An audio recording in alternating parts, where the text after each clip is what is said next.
à tous, je m'appelle Marie-José Maldonado Risco et aujourd'hui je veux présenter une pièce qui s'appelle Pliute et qui a été écrite par Corneille. Tout d'abord, j'ai organisé la présentation dans les suivants sujets. En premier lieu, la bibliographie de l'auteur, ensuite la description des personnages, après en quoi consiste, quelle est l'histoire de la pièce, et finalement je vais mentionner quelques situations fictives qui ont été ajoutées à l'histoire réelle par Corneille. Pierre Corneille était un dramaturge français du XVIIe siècle. Corneille, né dans une famille de la bourgeoisie à Caen, France, il étudie le droit à l'université de sa ville natale et exerce la profession d'avocat. Cependant, sa passion pour le théâtre le pousse à abandonner la carrière juridique pour se consacrer à l'écriture. L'influence de Corneille dans le domaine du théâtre était significative à l'époque. Il était l'un des principaux auteurs dramatiques du mouvement classique en France, aux côtés de Jean Racine et de Molière. Corneille était un représentant de la tragédie classique française. Il suivait certaines règles édictées par Aristote dans sa poétique, telles que l'unité de temps, de lieu et d'action. Bien, lorsqu'il a écrit Pliute, Corneille était déjà un dramaturge reconnu, ayant déjà produit des œuvres importantes comme le Cid. Pliute est une tragédie basée sur la vie de saint Pliute, un martyr chrétien du IIIe siècle. La pièce explore des thèmes tels que le foi, le sacrifice et la confrontation entre les valeurs religieuses et les autorités politiques. L'influence de Corneille dans Pliute réside dans sa capacité à créer des personnages tragiques confrontés à des dilemmes moraux intenses. Bien, la pièce est imprégnée d'un sentiment de grandeur et de noblesse. Ce sont des caractéristiques du style de Corneille.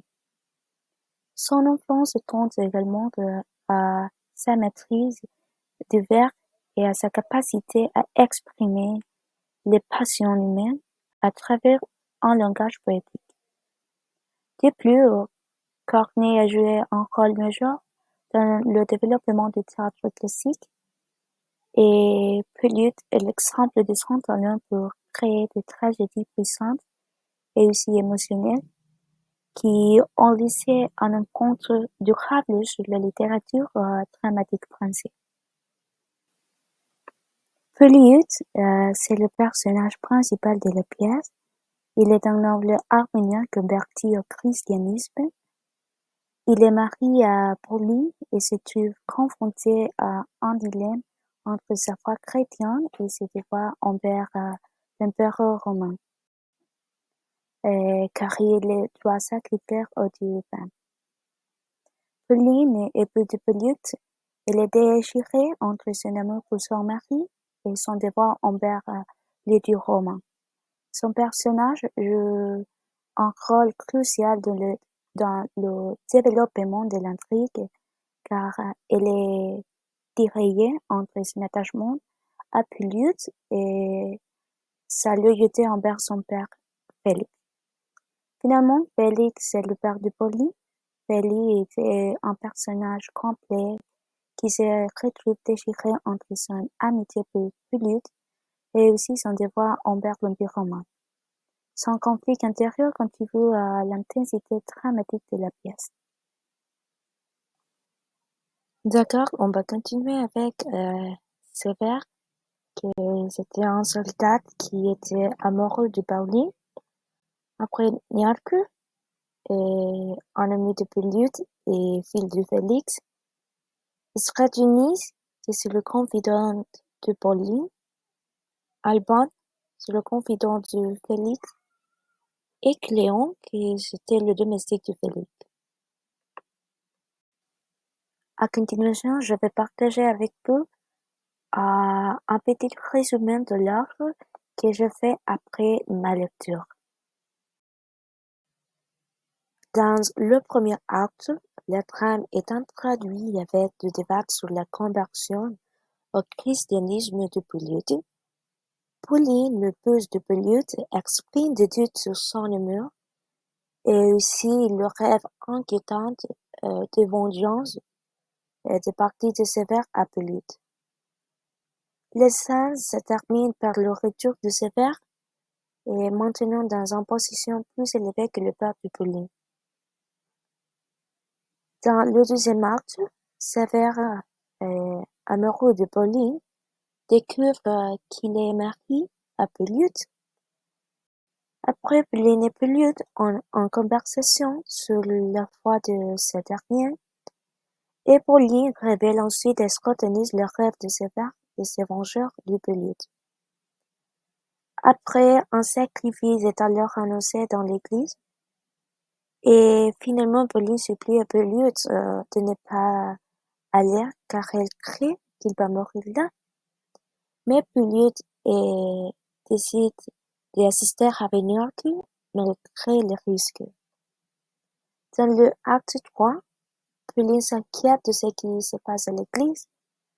Après certains temps, Polyeucte prévient de l'événement et Stratonice en dernier raconte à Pauline de ce qui s'est passé lors du sacrifice et comment Niarque et Polyeucte ont défendu le foi chrétien. Et ensuite, Pauline raconte à son père ce qui se passe et le châtiment de Niarque, que c'était la mort. Et Polyeucte continue de défendre sa foi et Pauline intercède en vain auprès de son père. Dans le quatrième acte, Polyeucte est emprisonné et prie à Dieu de l'aider. Une rencontre émouvante a lieu entre Polyeucte et Pauline, et au cours lequel il parle de sa nouvelle foi. Mais Pauline tente de le convaincre de renoncer à sa foi pour le sauver. Et Sévère est alors confronté aux accusations de Pauline, selon lesquelles il a donné l'ordre de tuer Polyeucte, et Sévère se sent coupable de ça parce qu'il ne l'avait fait. Bien, dans le dernier acte, le acte 5, et Félix envisage de pardonner à Polyeucte, mais celui-ci refuse de renoncer à sa foi. Félix est en colère et il ordonne la mort de son gendre. Mais ça pour Polyeucte, c'est la gloire et le pouvoir de trouver du Niarque et aussi d'être avec son Dieu, et un Dieu qui a changé son cœur froid. Après de tout ça, de la mort de Polyeucte, Pauline confond sa conversion au christianisme grâce aux souffrances de son frère et de son mari, et aussi des milliers de chrétiens qui ont défendu la foi contre les Romains. Et finalement, Félix avoue à Sévère et que lui et sa fille se sont comportés. Alors qu'il s'attendait à une réaction différente, Sévère se montre compatissante et proclame la liberté religieuse, ce qui permet à Félix d'enterrer dignement les corps de martyrs de Niarque et Polyeucte. Situation fictive ajoutée à la pièce créée par Corneille.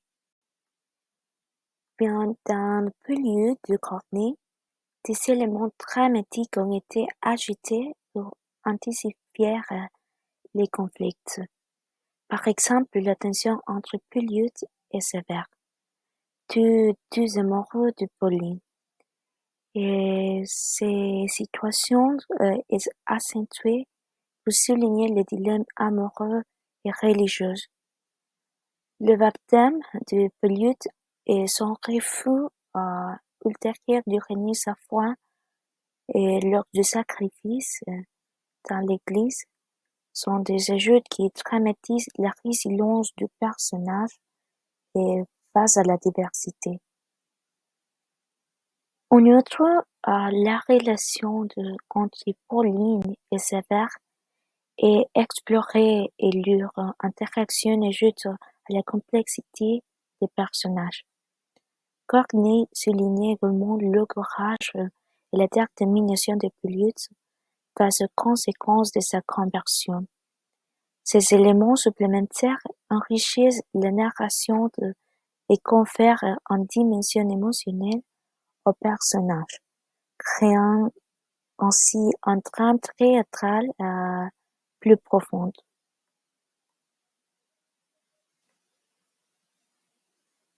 Bien, si vous étiez arrivé jusqu'ici, je vous invite à lire ces classiques de la tragédie française. Eh bien, au début, ça pourrait être un peu difficile de comprendre, mais à la fin, on peut commencer à lire et pour profiter de la lecture et, et c'est très, très agréable de commencer à comprendre l'histoire, une histoire qui peut être, et, comme je l'avais dit avant, difficile, mais ce n'est pas impossible. Et merci beaucoup pour votre attention et au revoir.